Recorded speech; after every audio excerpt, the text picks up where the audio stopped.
दस्तूरे मुहब्बत बस है यही, हस्ती को मिटाना पड़ता है। दस्तूरे मुहब्बत बस है यही, हस्ती को मिटाना पड़ता है।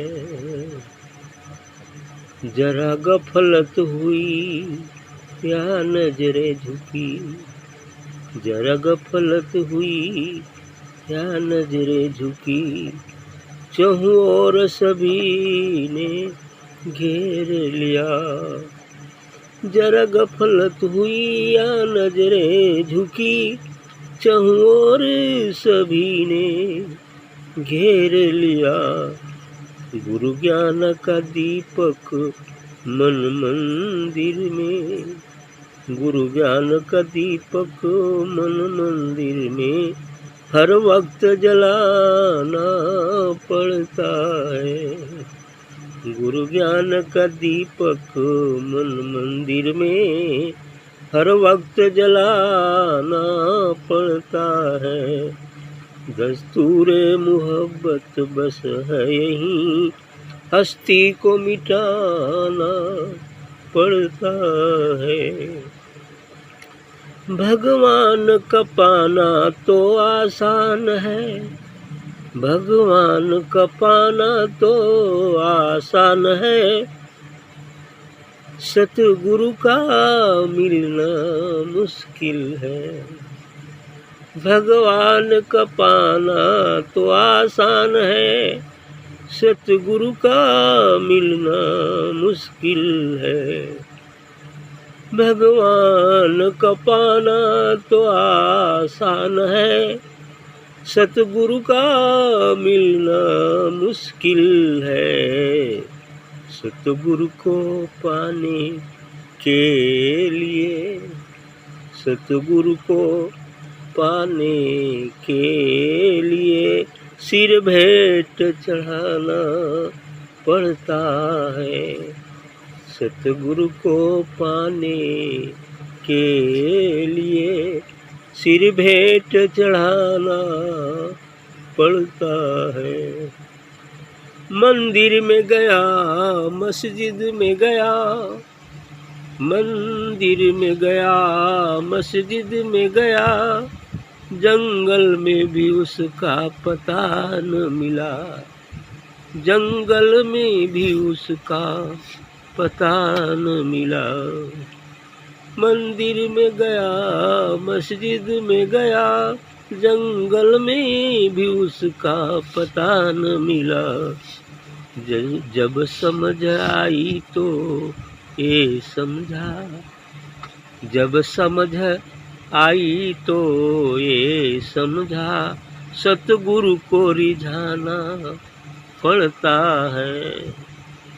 जब समझ आई तो ये समझा, सतगुरु को रिझाना पड़ता है। जब नजरे परम हो सतगुरु की, जब नजरे परम हो सतगुरु की, तो मंजिल भी कोई दूर नहीं। जब नजरे परम हो सतगुरु की, तो मंजिल भी कोई दूर नहीं। ओ नजरे परम पाने के लिए, ओ नजरे परम पाने के लिए खुद ही को मिटाना पड़ता है। ओ नजरे परम पाने के लिए खुद ही को मिटाना पड़ता है।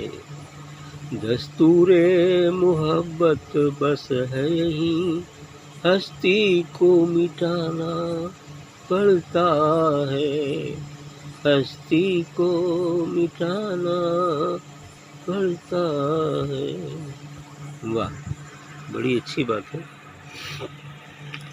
दस्तूरी मोहब्बत बस है यही, हस्ती को मिटाना पड़ता है।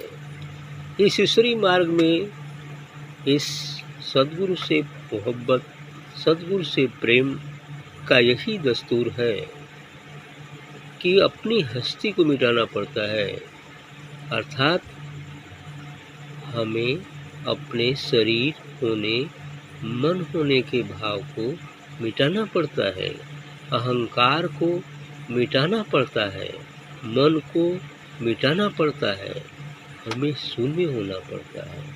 ये हस्ती का मिटना है। अभी तो हम अपने आप को कुछ और मानते हैं, शरीर मानते हैं, मन मानते हैं, तमाम चीज़ें हैं जिसके पीछे दौड़ते हैं, लेकिन हस्ती तब मिटती है जब हमारा मन और शरीर मिट जाए, तब हस्ती मिट जाएगी और तभी हमारी मोहब्बत, हमारा प्रेम सफल हो पाएगा। साधना सत्संग से शरीर वैसा का वैसा ही रहेगा, हम वैसा का वैसा ही रहेंगे, लेकिन मानसिक रूप से, आत्मिक रूप से हमें शून्य होना पड़ेगा, तभी हम अपने निस्वरूप आत्मा का अनुभव कर पाएंगे। जरा गफलत हुई या नजरें झुकी, चहुओर सभी ने घेर लिया। और इस मार्ग में चलते समय जरा सा भी गफलत हुई, अर्थात ध्यान हटा उधर से, तो चारे ओरी दुश्मन तैयार है। काम, क्रोध, लोभ, मोह, अहंकार, विषय, वासनाएं हमारे पीछे पीछे घूमती हैं। कब अवसर मिले और चढ़ बैठे इस पर, है ना? क्योंकि कबीर ने इस बात को साफ कहा कि मैं जानू मर मर गया, मर कर भया भूत, ना जाने कब उठ लगो ऐसो मेरे पोत। साधना करते करते आदमी को ये विश्वास हो जाता है कि अब तो मैं ठीक हूँ, लेकिन ये नहीं जानता कि पीछे से मन भूत होकर बैठा हुआ है। अभी कोई आ गया, धन का लोभ हुआ, जरा सा उठा लिए, बस काम गड़बड़। अभी कोई सुंदर स्त्री दिखाई दी, बस फट से काम जागृत हो गया, उसको पाने की चेष्टा होगी, काम गड़बड़। तो सब करा कराया पड़ चढ़े जो साख है प्रेम रसा, गिरे तो चकनाचूर, एक कई बारी गिर जाए नीचे, काम खत्म। फिर पहले स्टेज पर ये स्थिति है। इसलिए कह रहे हैं कि जरा गफलत हुई या नजरें झुकी, चहुओर सभी ने घेर लिया। चारों ओर से सभी घेर लेते हैं। विषय, वासनाओं के दल, सेनाएं, काम, क्रोध, लोभ, मोह, अहंकार, ये सब चीजें घेर लेती हैं।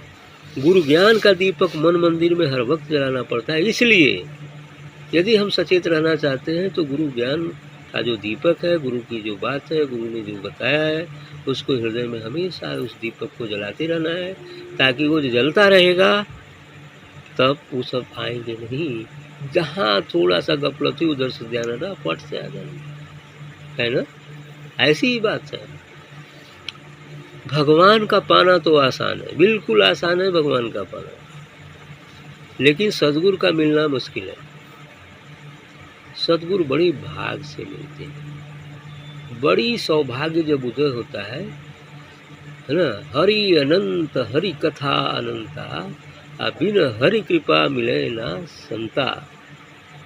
संतों का मिलना और उच्च कोटि के संतों का मिलना बहुत ही कठिन है। हाँ, रंगुआ सियार वाले संत तो जल्दी से मिल जाएंगे, मन चाहे जहाँ जाके पकड़ लो, कोई बात नहीं, है ना? लेकिन जो सच्चे फकीर होते हैं, जो संत महापुरुष रियली है, उनका मिलना बड़ा मुश्किल है ना? और इसलिए यदि कदाचित मिल गए तो हमारा सौभाग्य है। फिर उनके बताए मार्ग से हमें कभी भी विचलित नहीं होना चाहिए। गुरु ज्ञान का दीपक मन मंदिर में हर वक्त जलाना पड़ता है। इसलिए गुरु शब्द, गुरु ज्ञान जो दिए हैं, उस दीपक को अपने हृदय में सदैव जलाते रखना है, ताकि ये बाहर की बीमारी आने न पाए। काम, क्रोध, लोभ, मोह, अहंकार हमको अपनी तरफ आकर्षित करने न पाए। भगवान का पाना तो आसान है, सद्गुरु का मिलना मुश्किल है। सही बात है। सद्गुरु के पाने के लिए सिर भेंट चढ़ाना पड़ता है, और सद्गुरु को यदि पाना है तो हमें अपना सिर कलम करना पड़ेगा। सिर कलम करने से मतलब ये शारीरिक सिर नहीं कलम करना है, बल्कि अपने मन और अहंकार को मारना है। जहाँ अहंकार मिट जाएगा तो हम शरीर और मन दोनों मिट जाएंगे, और जब दोनों मिट जाएंगे तो शेष कौन बचेगा? फिर आत्मा ही शेष बचेगी। केवल अपना निज स्वरूप ही शेष बचेगा, जो नूरी है, जो प्रकाशवत है, जो ज्योति स्वरूपा है, ऐसा वो अपना स्वरूप का बोध हो जाएगा। मंदिर में गया, मस्जिद में गया, जंगल में भी उसका पता न मिला। अब इसकी खोज में भगवान को खोजने के लिए लोग क्या क्या करते हैं? मंदिर जाते हैं, मस्जिद जाते हैं, काबा, हरिद्वार, प्रयाग, मथुरा, तीर्थ, व्रत तमाम। और इतना ही नहीं, अंत में कभी कभी लोग जंगल भी चले जाते हैं, वही जब दुनिया रमा के चला जंगल में तपस्या कर, लेकिन कुछ भी पता नहीं चला। इसको विवेकानंद ने कहा है कि दुनिया के सभी मंदिरों में दर्शन कराओ, मत्था टेकाओ, अपना सर फोड़ डालो उसके चौखट पर जाके, सभी तीर्थों में स्नान कराओ, लेकिन कुछ भी प्राप्त होने वाला नहीं जब तक कि तुम संत सदगुरु के शरण में नहीं जाते हो और उसके बताए मार्ग से नहीं चलते हो, तब तक कुछ भी प्राप्त नहीं होगा। जो तुम चाहते हो वो नहीं मिलेगा। अर्थात अपने निज स्वरूप का बोध वहाँ से कभी संभव नहीं है। बल्कि मंदिर मस्जिद में पूजा करके तुम धन दौलत की याचना करके यदि भाग्य में है तो मिल भी सकता है, लेकिन और ईश्वर क्या है, ब्रह्म क्या है, परमात्मा क्या है, ऐसा कुछ नहीं हो सकता। जब समझ आई तो ये समझा सदगुरु को रिझाना पड़ता है। अंत में ये सब करते करते कर्मकांड जब वो खोजना ही चाहता है तब उसको समझ में आया कि बिन सदगुरु के ऐसा संभव नहीं है, तो उसके समझ में आ ही जाता है, क्योंकि ये सब कर्म भी उसे ऊपर उठाते हैं और अंत में उसके अंदर एक समझ पैदा करते हैं कि भाई तुमको यदि उसे मिलना है तो सदगुरु की खोज करो और सदगुरु से जा मिलो। जब समझ आई तो ये समझा सदगुरु को रिझाना पड़ता है कि बिना सदगुरु के रिझाए कभी हम अपने निज स्वरूप का अनुभव नहीं कर सकते, और निज स्वरूप को यदि अनुभव करना है तो सदगुरु को रिझाना पड़ता है, उसे खुश करना पड़ता है। और सदगुरु तो खुश तभी होता है जब हम मिट जाता है है ना, बात यह है, तब वो खुश हो जाएगा तो वो शिष्य नहीं बल्कि गुरु बनाता है ना, ये चीज़ है। जब नजरे परम हो सदगुरु की, जब सदगुरु की परम कृपा हो, परम दृष्टि हो, तो मंजिल भी कोई दूर नहीं, तो मंजिल दूर नहीं है। सही बात है, मंजिल कहाँ है, वो तो पल में भी हो सकता है, लेकिन सवाल ये उठता है कि हमारा हम गया कि नहीं। यदि हम चला जाएगा तो तुरंत दर्शन है, वो तो पास में है, आवरण हटा दीदार हो गई। सोए थे जग गए, नज़ारा बदल गया, सोए थे नज़ारा दूसरा था, जग गए नज़ारा बदल गया, ऐसी स्थिति है। वो नज़ारे परम पाने के लिए खुद ही को मिटाना पड़ता है। वो जो परम नज़ारा है, जो दिव्य नूरी नज़ारा है, जो दिव्य प्रकाश का नज़ारा है, उसको पाने के लिए अपनी खुद ही अर्थात अहंकार को मिटाना पड़ता है। जब ये अहंकार मिट जाएगा शरीर और मन का, तब हम अपने स्वरूप को प्राप्त हो जाएंगे।